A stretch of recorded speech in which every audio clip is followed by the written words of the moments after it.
All right, the next show we're going to be talking about is Little Witch Academia, the TV series. All you on that one. Yes.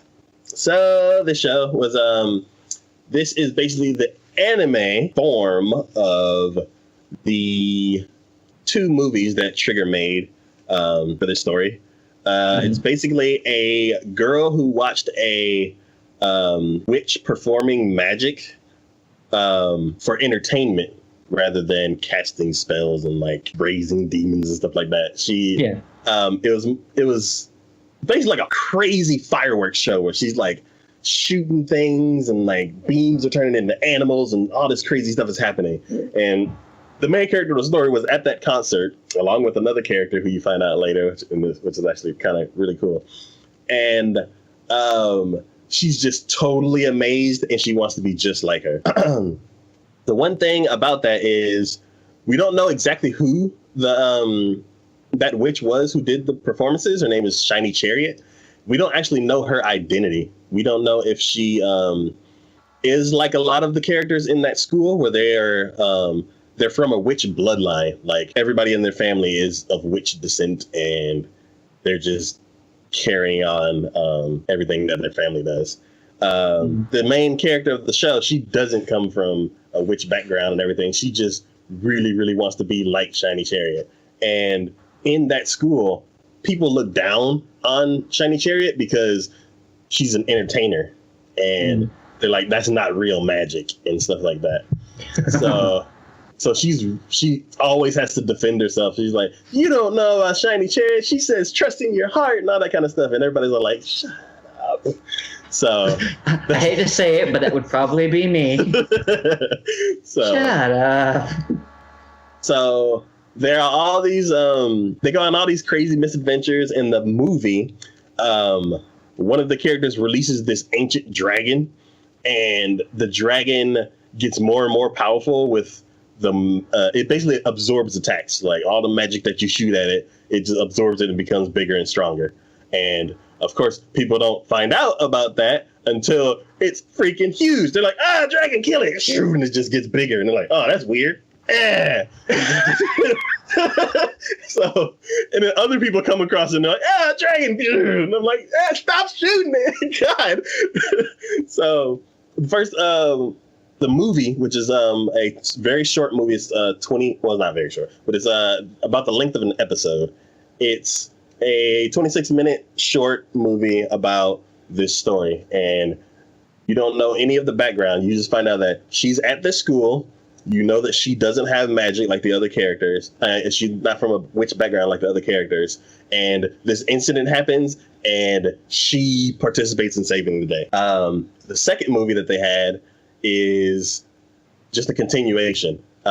There's this one, the movie's named after a festival. So there's this one festival that's going on, and it's based on like the Salem witch trials, but they kind of try to make it kind of fun. Like they don't do any burnings at the stakes, and like they don't do like drowning women and stuff like that. But it's the family-friendly Salem witch trials. Yeah.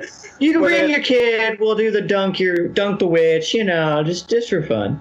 Yeah, and it's kind of like them, like showing the town that they know, like the town, like there are people who don't approve of witches, and for them to not be I don't know the full story because hopefully they explain it in the series, but in the second movie, it's kind of like that event's whole purpose is to kind of like atone for the witches' sins. And it's not like the witches are like attacking people all the time or doing anything. It's like they're different. We used to chase after them all the time, but we've somehow made this deal to where they hold the celebration and they kind of reenact all the events of like the drowning witches and burning witches and all that kind of stuff.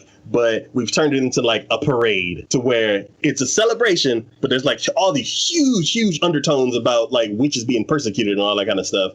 And that's basically what the movie's about. Like the main character, she has 2 girls that she's roommates with, and she's always like doing something silly, and she does something crazy to where all of them get like in trouble, and their punishment is to join up with some other delinquents from another class, and they have to hold the ceremony. So they're like we hate like a lot of the witches and a lot of the upper like not management, the upper like the leaders of the school, the higher class witches. They don't like doing the parade thing for obvious reasons, and they're like, "Ha! We finally found our way out of it. We'll punish them by having them run the whole thing." And of course, I'm like, "Yeah, the silly girls who always are like blowing up stuff." And then you have the other delinquents. I'm like, "You're gonna have them run a parade, really?" So things go crazy, and then there's this kind of and then I think under the city, there's like some kind of demon or something like that, and it gets released. I can't remember all the details, but like, of course, it's like the stereotypical thing. It's like the city was built on some kind of thing that's been hidden. And because these wild characters are doing something that shouldn't cause a lot of issues, ends up waking up that demon and they have to like save it. So those two movies are really good. I think in one's 26 minutes, another one's like an hour. Then the TV series is basically telling the first movie all over, except with a lot more backstory and less good animation because they have to budget it out for a whole series. I like the way that they're approaching it. They haven't hit any of the beats of the movie where they're like, oh, we're going to release the dragon on episode like 6, and then we're going to save it on like episode 8, and then episode 9, they're going to get in trouble and have to do the thing, and then like episode 13, we'll beat it, and then that'll be the end of the series. They're pacing it out somewhat like that, but so far they haven't hit any of the beats of the movie. So I think that this is going to be an original thing. It's not going to be retelling both movies. So I like the pace that they're doing it at, and I hope that they don't just retell the movies. But even if they do, they're giving a way more backstory to where I'm like, okay, yeah, if you really think about the two movies, there's like so many questions, but this anime is answering a lot of them so far. Well, that's good. Yeah, I hate when animes try to like rehash, like, because I mean that's to me what it seemed like they did with Dragon Ball Super. Yeah. Yeah, just a little bit of that. You know, they market it and they have us watch all these, you know, the movies that come out in theaters, and then out comes Dragon Ball Super, and we're like, wait, didn't we just watch this? Like the first 10 episodes are like a rehash of the movies, except like extended out just a bit to where like they actually made more sense than the movies did because they actually explained things a little bit better, and you're like, I get that now, and then it's like, oh god. So, I mean, yeah, I'm hoping for, and I don't know if I'll watch this one, but for your sake, I will hope at least that they don't do that. Because it's always nicer when you get more information, but it continues on with what you already know and want to see more of.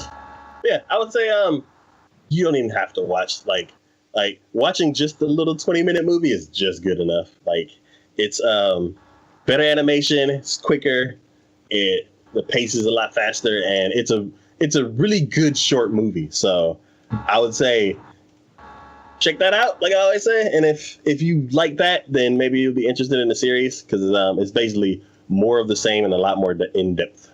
So, so it'll be like the series will be basically 20 of those movies. Yeah. Okay. The characters are like, they're like just dancing with the song. Did you see it when they went to go quote unquote play? Yeah. Okay. That to me, I was like, oh, please give me more of that. That was awesome. Yeah. That was freaking awesome.